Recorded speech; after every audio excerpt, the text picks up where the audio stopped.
Greetings in the day of the Most High. Let's deal with just a little bit of world history and everything else that's happening, then tied into the Bible. That's happening with that Russian-Ukrainian debacle. Now, I think the people in Crimea and these places aren't too bright. Okay, you see, they allow Vladimir Putin to fan the flames of insurrection. You guys familiar with that word? He fanned the flames of insurrection in Crimea and some other places in Ukraine. So Crimea, the people are saying that, yeah, we're not Ukrainians, we are Russians. So therefore, we want to be our separate country under the flag of Russia. And because of Putin having ambitions, he saw an opening and he fanned the flames of insurrection. Now, and those fools in Crimea just blindly accept that. And I started thinking, is saying that, wow, if they were Russians, why don't they just go back to the motherland? But think about this. If they had a problem with Russia, would Putin allow them to have an insurrection in Russia? The answer is no. You see, they're so free in the Ukraine that they could fan the flames of insurrection, whereas they cannot do that on the motherland. So why would you want to be associated with a country like that anyway? You see, Putin has the history not even tolerating insurrection, but he actually poisons and kills his political rivals. And in the same instance, there's the Chechens. The Chechens feel the same way the Crimeans feel, that, hey, the Chechens saying we are Muslims. We don't share your ideas. We want our separate region. And guess what? That insurrection was put down with brutality. You hear me? They were slaughtered. So when these people in Crimea want to align themselves with such a butcher, they should think twice. Now, to Putin and what he's saying. Now, what Putin is doing is not far-fetched. It's a little bit belligerent. But he is saying, I don't want these offensive weapons in my backyard, my front door, whatever the case may be. But I think he's overplaying his hands by doing what he's doing in the Ukraine, because he have ambition of reconstituting a Russian Federation under his likeness. So you see, Lenin and all these statues disappeared, but soon you're going to see a picture of Putin in the Red Square soon. This is his idea, but he's overplaying his hands. And the fact that is that I don't think what he's saying, he wants protection from offensive weapons, because we are into a preemptive doctrine. And under that preemptive doctrine is we are saying that we want regime changes. And Putin is using this to his advantage. You see, we go around causing problems under the guise of protecting our national interests, and then it morphs into regime change.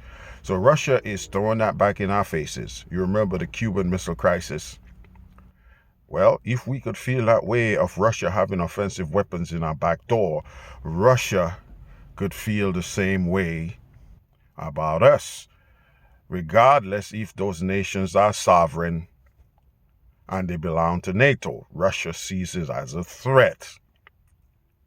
But it's not really a threat per se, because Russia has nuclear weapons. Why do you think that clown in North Korea could stay there and terrorize his people? He told the West, or whoever, you attack us, we're going to light South Korea on fire. So that's why he's able to stay there. So Russia has nuclear weapons. Russia doesn't have to cause pain and misery to the people in Ukraine. Okay? They happen to suck in that miserable dictator from Belarus. Okay? You go there like you send your jets there. You could put weapons there. And all the countries that look to you for support, you put your weapons there as a deterrent. That's what you do. You don't cause pain and suffering to people because of your maniacal ambitions. But that being said, let's turn to the Bible. Okay? The Bible talks about the Medes and the Persians. The history of the Medes are or is the Russian history. They are the same people. The Bible talks about those nations coming into prominence. Okay, the Bible talks about the Elohim is going to raise an army and allow them to march on Jerusalem. Folks, I don't know what you have been taught in your churches, but all the signs are there, man.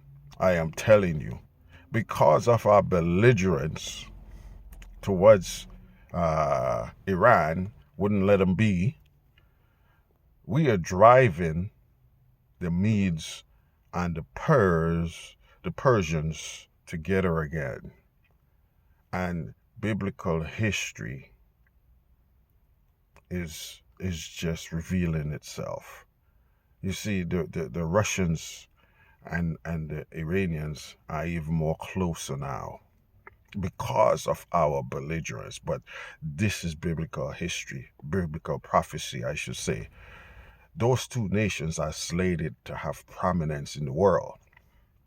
Now, what Putin is doing, it might not be Putin, but any future Russian leader, this is the prelude for them to have prominence in the world.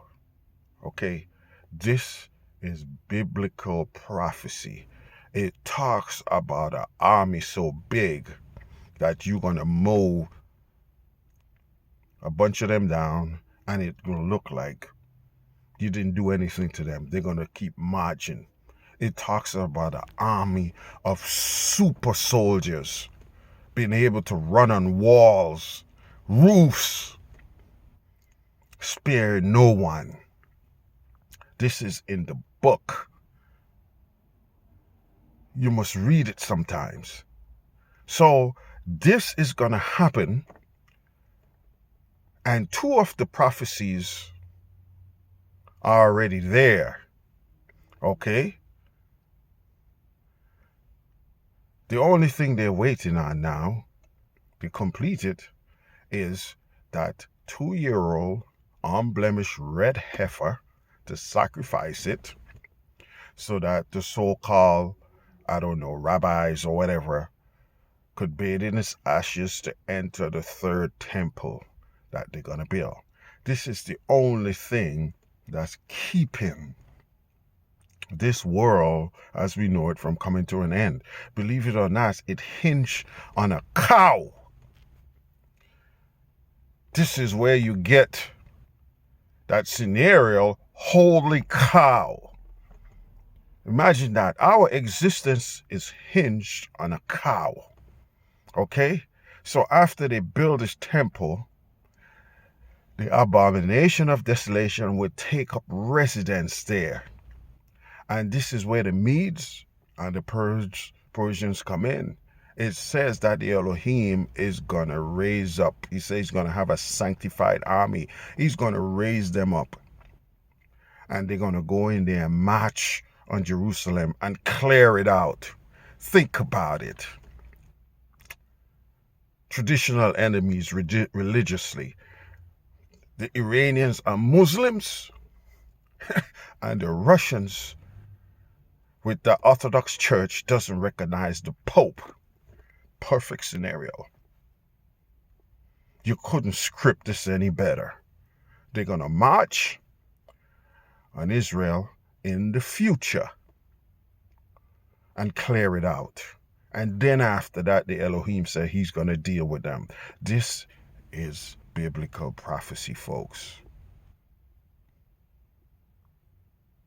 Stop giving your money to those wolves in sheep clothing and get taught the right way, the right things. In our timeline, things are unfolding that never happened before. Pay attention. Russia is going to come to prominence. Iran is going to come to prominence because the scripture says so. Don't matter what kind of regime change our nation pushes, those two nations cannot be stopped because they are in the Bible. When I search the Bible, America is nowhere to be found. The most powerful nation on the earth right now with the most powerful army is nowhere to be found. But this little obscure nation called Iran and Russia, though she has a powerful army, her economic power is nothing compares to us. But she's going to come to prominence. Folks, get taught the right things. Learn who the Elohim is. Learn to keep his commandments. He says, if you love me, you're going to keep my commandments. Not some, all. So all of the teachings that you hear, that the Sabbath and all the other stuff that goes along with it is not in play. These people are lying to you. Run from them. The book says not until heaven and earth passes, then the law passes. The law is not just what we want it to be, it's what was written. So if you break one, you break all. That's what it says. I don't understand how you guys been taught. But please, learn what sin is, okay? Sin is the transgression of the law. Learn what sin is. Not some law, all law. Then, when you know what sin is, then you could punch your ticket to the kingdom.